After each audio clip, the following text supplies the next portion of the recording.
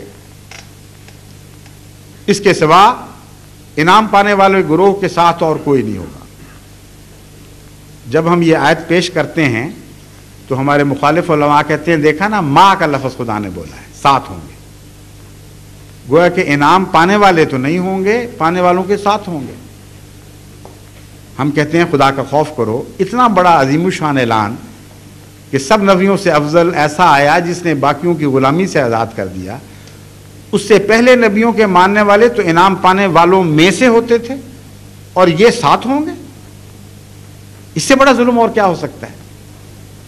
مگر ہم کہتے ہیں آگے تو چلو کیا لکھا ہے، آگے ماں نہیں دہرایا. ساتھ ہوں گے کا مطلب من بیانیہ کے ذریعے ظاہر فرمایا من النبیین والصدیقین والشہداء والصالحین وحسن اولئک رفیقا. ساتھ ہوں گے کا کیا مطلب ہے؟ نبیوں میں سے ہوں گے،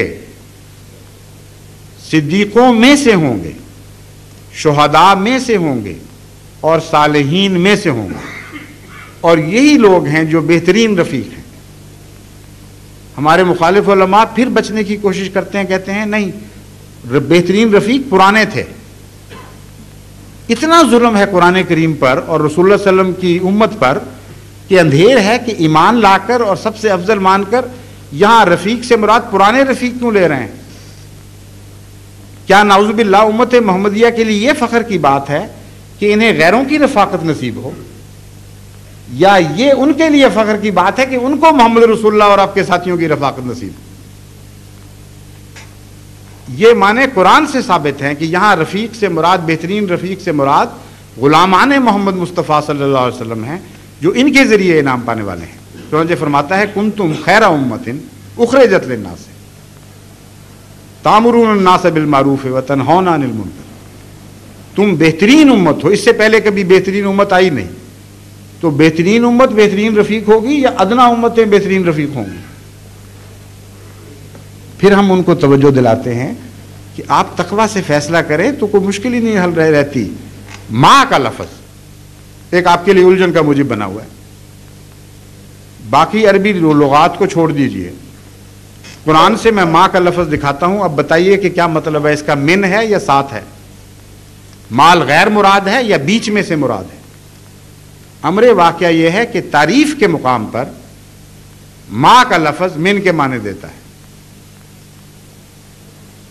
اور جب ہم جنس ہوں اور تعریف کا موقع ہو تو لازماً من کے معنی دیتا ہے، ورنہ غیر کے معنی دیتا ہے.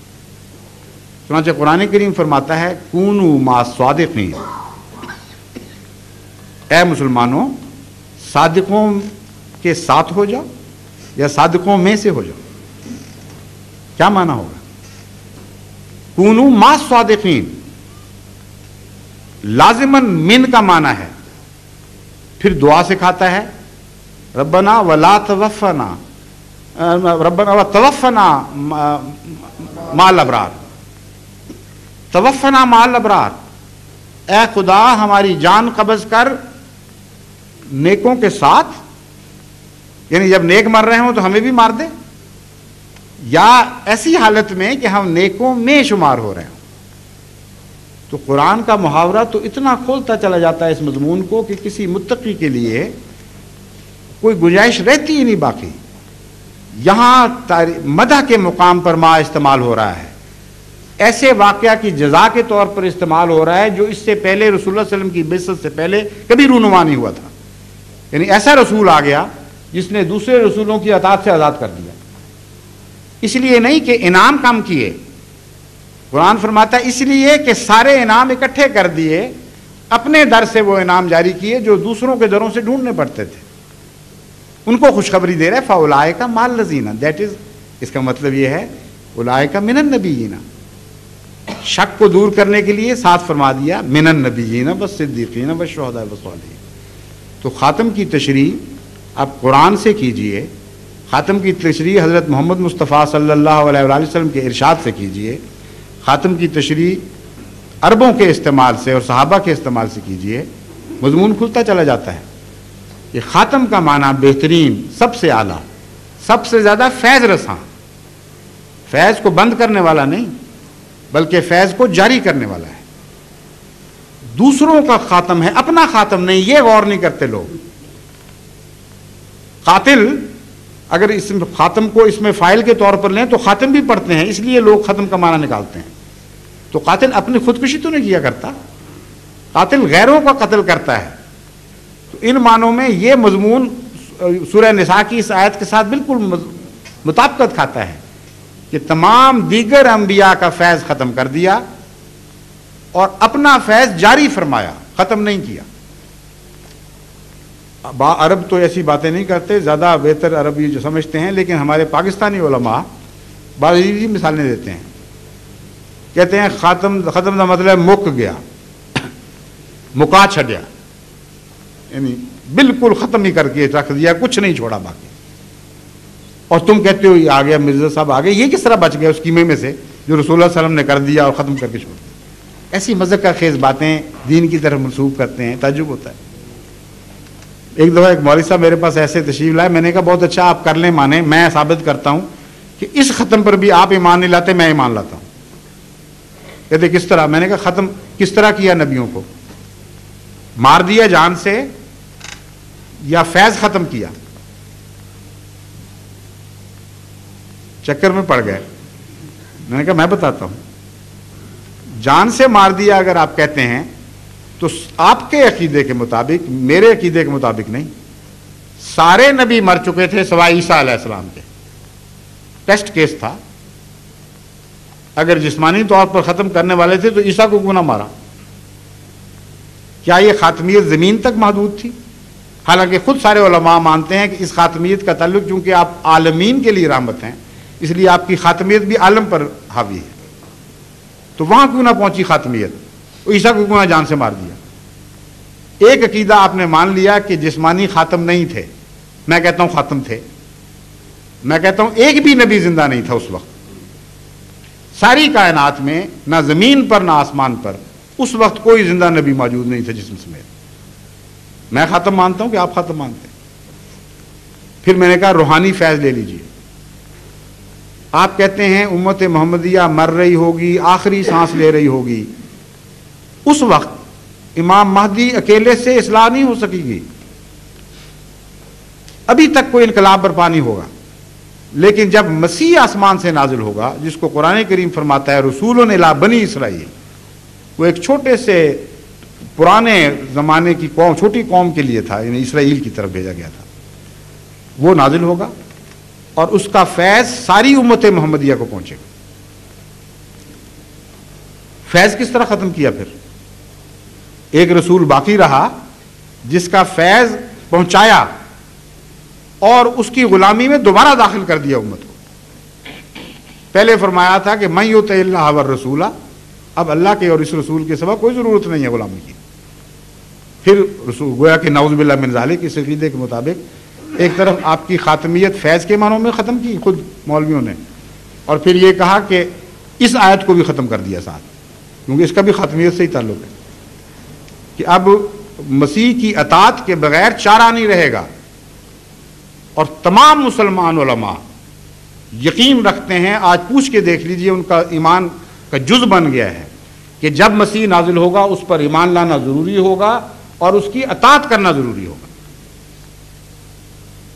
کچھ بھی نہیں چھوڑا، نہ قرآن کا مضمون باقی رہنے دیا، نہ کوئی اور عقل کا مضمون باقی رہنے دیا. ہر مضمون کو تو یہ صاف کر گئے ہیں، اور الزام ہم پر ہے جو سب سے زیادہ عاشق محمد مصطفیٰ صلی اللہ علیہ وسلم ہے. ہر معنوں میں خاتم ماننے والے ہیں کہ تم خاتم نہیں مانتے.